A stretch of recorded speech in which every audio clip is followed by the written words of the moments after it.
ভোলা ও তার ছোট ভাই তাদের মা মারা যাওয়ার পর খুব কষ্টে দিন কাটাচ্ছে। ভাই, তুই কি কোনো কাজ পেলি? না দাদা, অনেক খুঁজেও কিছু পেলাম না। মা নেই পুরো 2 মাস হলো। জমিদারের কাছে এই বাড়ির কাগজ দিয়ে যা টাকা নিয়েছিলাম তাও শেষ হয়ে গেছে।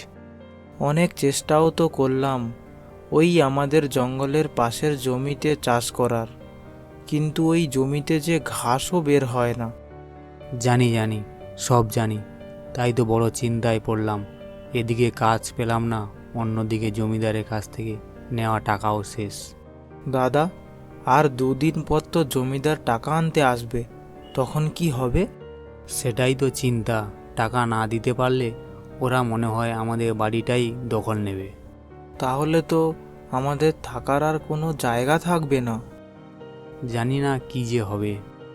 কি আর হবে, একসাথে চলে যাব অন্য কোনো গ্রামে, সেখানে আবার নতুন করে জীবন শুরু করব।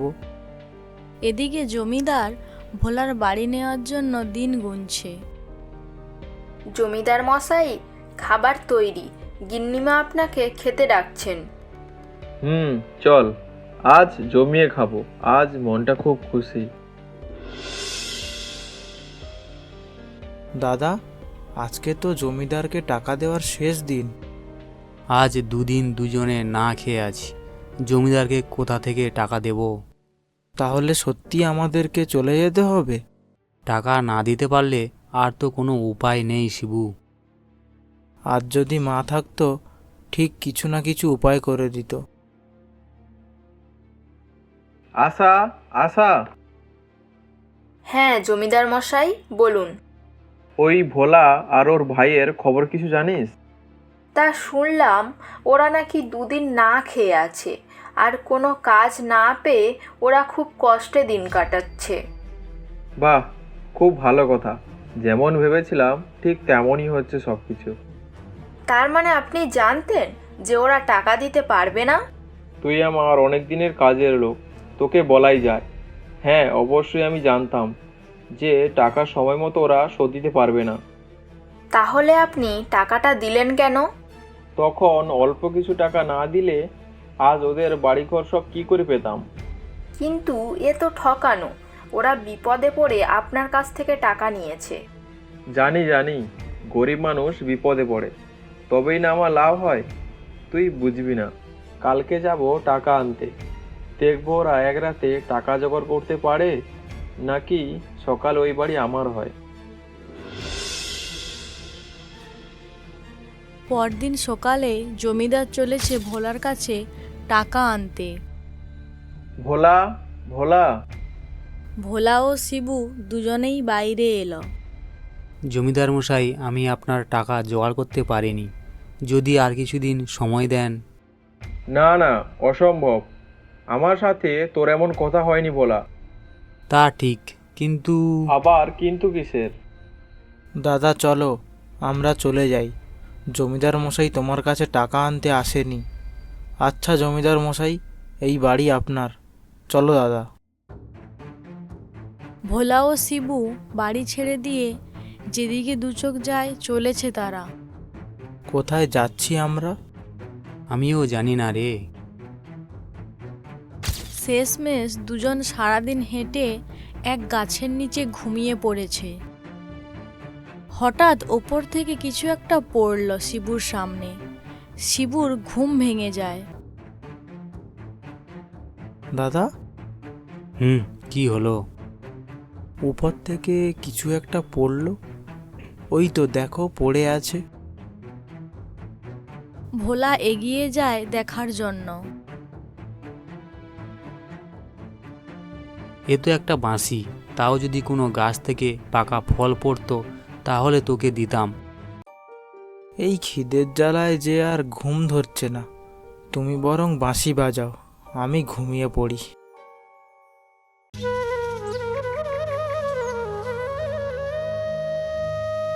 ভোলা মনে মনে তার ভাইকে কিছু খাবার কি করে এনে দেবে ভাবতে থাকে। ভোলা খাবারের চিন্তা করতে করতে বাঁশি বাজানো শুরু করে।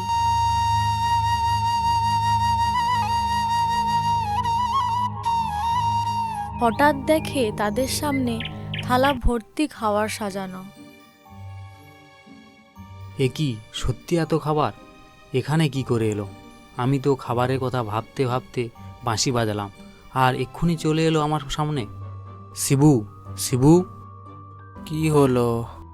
আরে দেখ কত খাবার, নে নে যত খুশি খেয়ে নে। এত খাবার কি করে এলো? আমিও ঠিক জানি না, এই বাঁশি বাজাতে বাজাতে আমি ভালো ভালো খাবারের কথা ভাবতে থাকি, আর আমার সামনে এত থালা ভর্তি খাবার এলো। তার মানে এটা জাদু বাঁশি? যদি তাই হয় তাহলে আমাদের আর কোনো সমস্যা থাকবে না। আচ্ছা, আগে খেয়ে নি, তারপর ভাবা যাবে। খুব খিদে পেয়েছে সত্যি।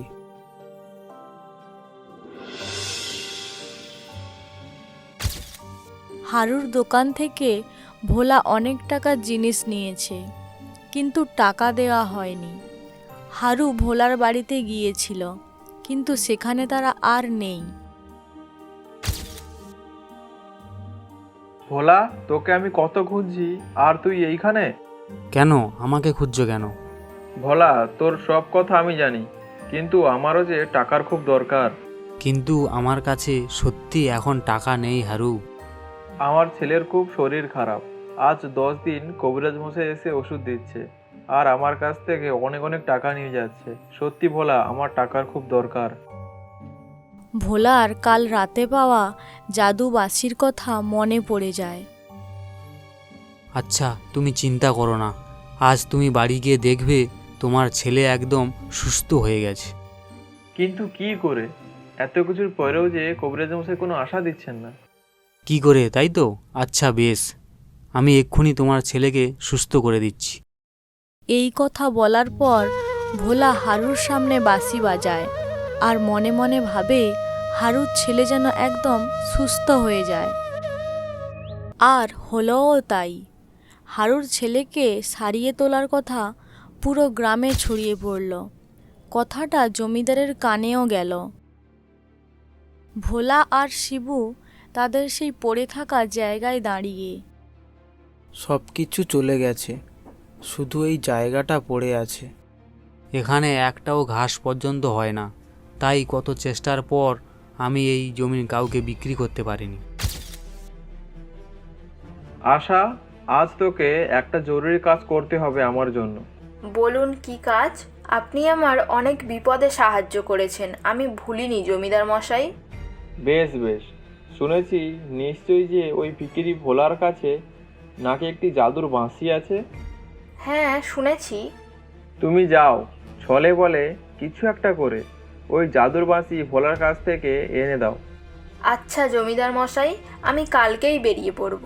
কাল নয়, এখুনি।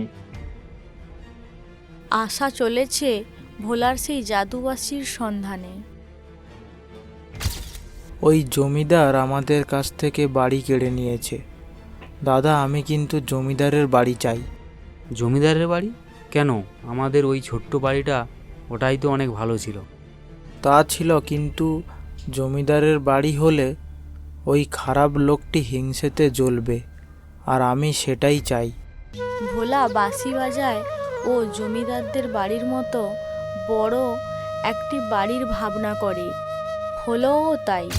সামনে জমিদারের বাড়ির মতো বিশাল বড় একটি বাড়ি পায় তারা। হঠাৎ সেখানে পৌঁছয় আশা। এই যে শুনছেন, বলছি আপনারা কি আমাকে একটু সাহায্য করবেন? কি হয়েছে? কে আপনি? আমার নাম আশা। আসলে আমার কেউ নেই, একাই গ্রামে ঘুরছি। আপনাদের এত বড় বাড়ি, আমার একটু জায়গা হবে? কিন্তু তুমি কি করবে এখানে? কেন? আপনাদের বাড়ির সব কাজ আমি করে দেব। অন্যদিকে জমিদার আসার জন্য অপেক্ষা করছে। ওই বাঁশি ভোলা সবসময় নিজের কাছে রাখে। এদিকে আশা সুযোগ খুঁজছে।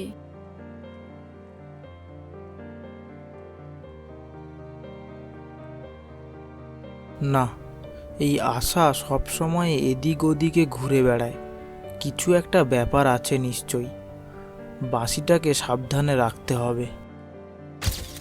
অন্যদিকে জমিদার এতদিন হয়ে গেল আশা বাঁশিটা নিয়ে আসছে না দেখে খুব চিন্তায় পড়ল।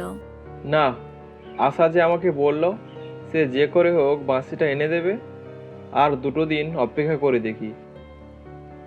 শিবু তার দাদাকে ডেকে বলল, দাদা, আমার মনে হয় আশা ওই বাঁশিটাই চুরি করতে এসছে।